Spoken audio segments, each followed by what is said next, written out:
So supposedly, this is the world's smallest paint set. If you're wondering why it's chewed up, well, my dog got a hold of it one day.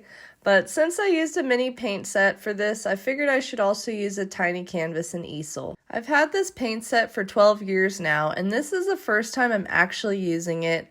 I once heard the saying that buying art supplies and using them are two different hobbies.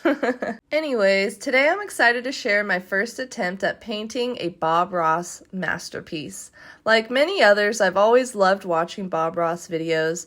His voice, his talent, and the kindness that radiated from him. He's truly been an inspiration as an artist. As Bob would say, we don't make mistakes, just happy little accidents, and that mindset has always resonated with me. This painting, I decided to go with one of his classics, Island in the Wilderness. I've always wanted to try painting those iconic tiny trees that Bob Ross is famous for. As Bob often said, there's nothing wrong with having a tree as a friend, and I couldn't wait to bring those little trees to life in my own work. Painting this piece really required me to trust the process. It wasn't my original idea, and since it was my first time doing a Bob Ross tutorial, I didn't watch it ahead of time.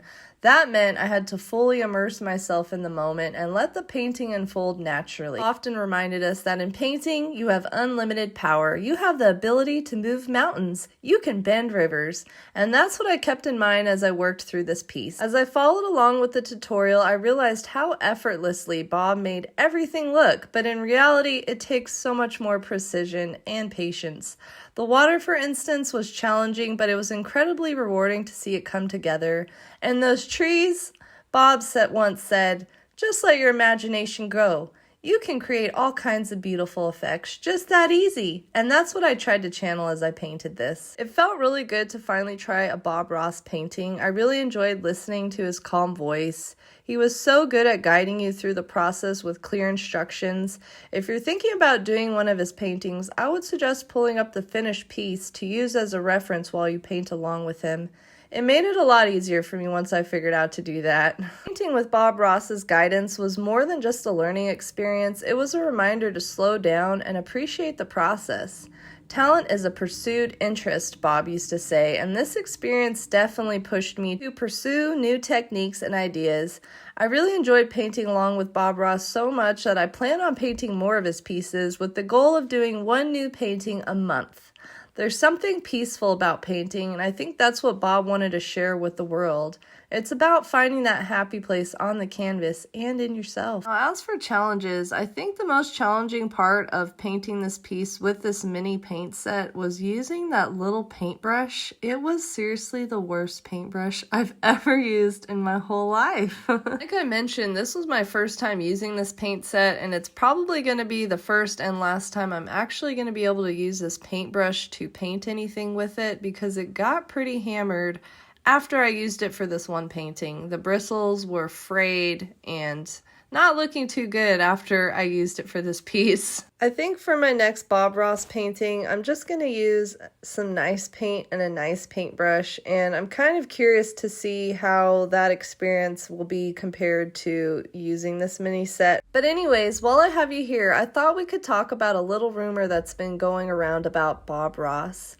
I didn't realize how popular this rumor was until I posted a quick clip of this painting as a short here on YouTube, and the comments were flooded with the same message. Bob Ross was a serial exterminator. Let's clear this up. Bob Ross was not an exterminator, serial or otherwise. This rumor likely stems from the way he'd humorously talk about beating the devil out of his paintbrushes during his shows. It was just his way of having fun with the audience and not a reference to any real-life activities. In reality, Bob Ross was all about kindness, peace, and sharing the joy of painting. He spent his life teaching others to paint and to see the beauty in the world around them. Now, as far as for what happened to all of Bob Ross's paintings after he passed away, there's a fascinating story there. Most of his original works, around 1,100 paintings, are housed at Bob Ross Incorporated, the company he co-founded. While many people wonder why his paintings aren't for sale, the company has chosen to keep them as part of his legacy. These paintings have been carefully stored, and only a few have been seen by the public in exhibitions or special events. Bob wanted to inspire as many people as possible, so his focus was always on teaching rather than selling his art. Why his legacy lives on through countless artists who have been inspired by him. And here's another fun fact. Did you know that Bob Ross didn't actually make any money from his TV show The Joy of Painting? Instead, he earned his income from selling art supplies and teaching classes. Now that's dedication. So next time you watch one of his episodes or try your hand at a Bob Ross painting, remember that behind every happy little tree and happy little cloud was a man who dedicated his life to spreading joy through art and not anything sinister. Ever tried painting along with Bob Ross? I'd love to hear about it in the comments. Which episodes are your favorites and what was your experience like? Once I finished the painting, I felt like I needed to put my own spin on it, so I added some white highlights to it using a nail pen. I'm pretty happy with how it turned out. For fun art time lapses like this one, check out this playlist here, and if you haven't yet, please subscribe. Bye friends, live and love art!